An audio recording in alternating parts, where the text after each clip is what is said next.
Most things that never get done because they never get started. You wait, and wait, and wait, and wait, and you wait so long that the thing doesn't even matter anymore. And the days turn to weeks, and the weeks turn to months, and the months turn to years. Years of mediocrity is what causes people to be bitter. If you want to get around bitter and complaining people, get around people who are not seeing much activity.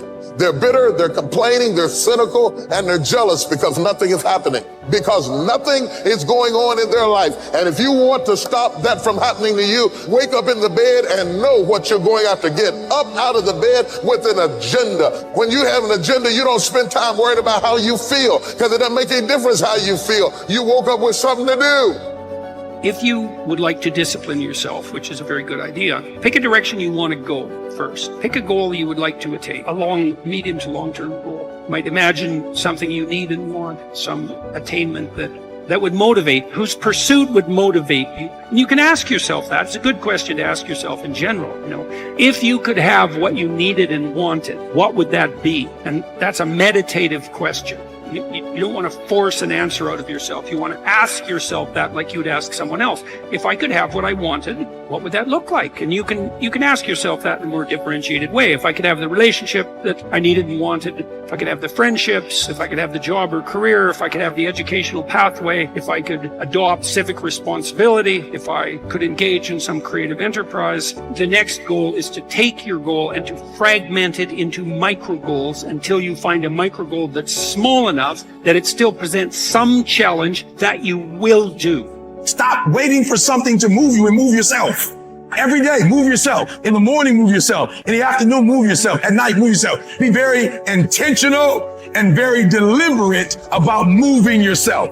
Through the inspiration of desperation, you'll become more creative than ever before. Throw your whole self into it. See, most people go at it tentatively. They don't give all their stuff. They don't concentrate. And if you don't have what you want, stop telling yourself the story because you don't have the money, you don't have the time. That's bullshit. It's because you haven't committed yourself where you would burn your boats. If you want to take the fucking island, burn your fucking boats, and you will take the island, because people, when they're going to either die or succeed, tend to succeed. Stand up for your dreams. Stand up for what you want in your life. Decide that your life is so meaningful to you, that you love you and you love life so much that you're going to stand up for something you want. You don't want to be a spectator. You want to get out in the field where the action is, and you will be amazed. After the struggle, there will be a calm period, and things will begin to click for you. Come out here with what you got. You don't have enough money? Don't worry about it. You got the dream. You must be patient, persistent, and positive no matter what. But aren't there some guarantees you can give us? Yes. You're going to die. You can't get out of life alive. So I'm saying to you, you got 6 months to live. Live your life now. Live your dreams now. Start acting like this is your last day on the planet.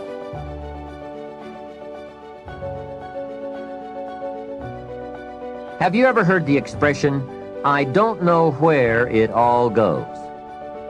Well, from now on, make a new commitment to financial independence and to the value and the feeling that comes from knowing where it all goes and where it all comes from.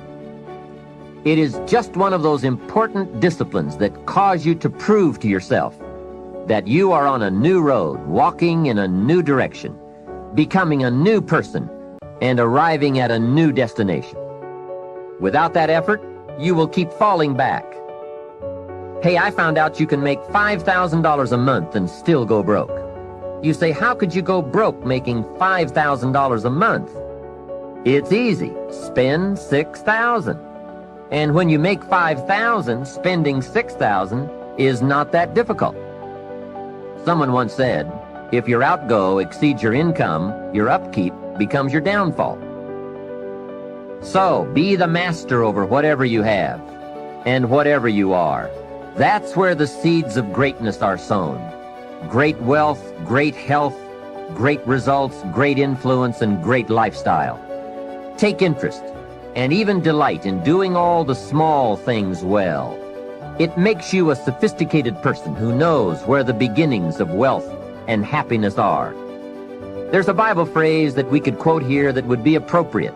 It says, If you will be faithful over a few things, the small things, you will someday be ruler over many things and major things. That's it. That's the philosophy that counts. Let's say that you can pick your level of competition in life to some degree. Okay, so let's say you pick a level of competition where you're always winning. It's like, well, all that means is you've picked the wrong level of competition. Yes. Because, like, let's say you're a grandmaster chess player and all you do is play amateurs, and every night you go home and congratulate yourself on what a genius you are because you just stomp these people left, right, and center. It's like, you're not a genius. You're a dimwit. Right. What you should be doing is playing people who are beating you as much as you can tolerate. Right. So maybe that's 40% of the time. Maybe it's 60% of the time. But that way, because to be a winner, you want to be disciplined. You want to know what you're doing. And then you want to be on the edge where your skills are being developed. And if you're going to be on the edge where your skills are going to be developed, you're at a place where losing is always a possibility. Because otherwise you're not pushing yourself beyond your current capacity. And so one of the things that I've outlined in 12 Rules for Life is a theory of meaning.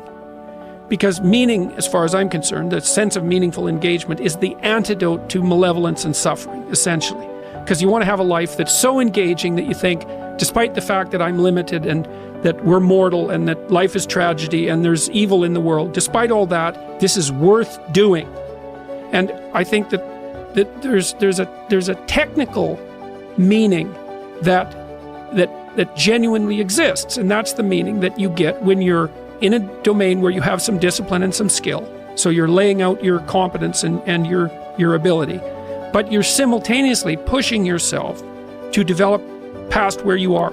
That's really engrossing. And what that is doing is expanding your competence. And so life is suffering and betrayal in many senses of the word. But you can adopt a way of traversing through life that is more powerful than the tragedy and the malevolence. The art of true living in this world is more like a wrestler's than a dancer's practice. For in this they both agree to teach a man whatsoever falls upon him, that he may be ready for it, and that nothing may cast him down. If you do the job in a principled way, with diligence, energy, and patience, if you keep yourself free of distractions and keep the spirit inside you undamaged, as if you might have to give it back at any moment, if you can embrace this without fear or expectation, can find fulfillment in what you're doing now, as nature intended, and in superhuman truthfulness, every word, every utterance, then your life will be happy. Your ability to control your thoughts, treat it with respect.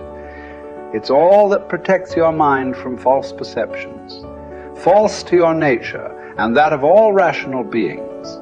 It's what makes thoughtfulness possible and affection for other people. You need to avoid certain things in your train of thought. Everything random, everything irrelevant, and certainly everything self-important or malicious. You need to get used to winnowing your thoughts so that if someone says, "What are you thinking about?" you can respond at once and truthfully that you are thinking this or thinking that. The obstacle is the way. Embrace the challenges that come your way in your work, for they hold the potential for growth and self-improvement. Instead of resisting or complaining about difficulties, use them as opportunities to cultivate resilience, patience, and perseverance. Remember that your attitude towards work matters more than the work itself. Approach each task with a sense of purpose and dedication, regardless of its nature or perceived significance. Find fulfillment in the process of striving and giving your best effort rather than relying solely on external outcome. Think of your many years of procrastination. How the gods have repeatedly granted you further periods of grace, of which you have taken no advantage.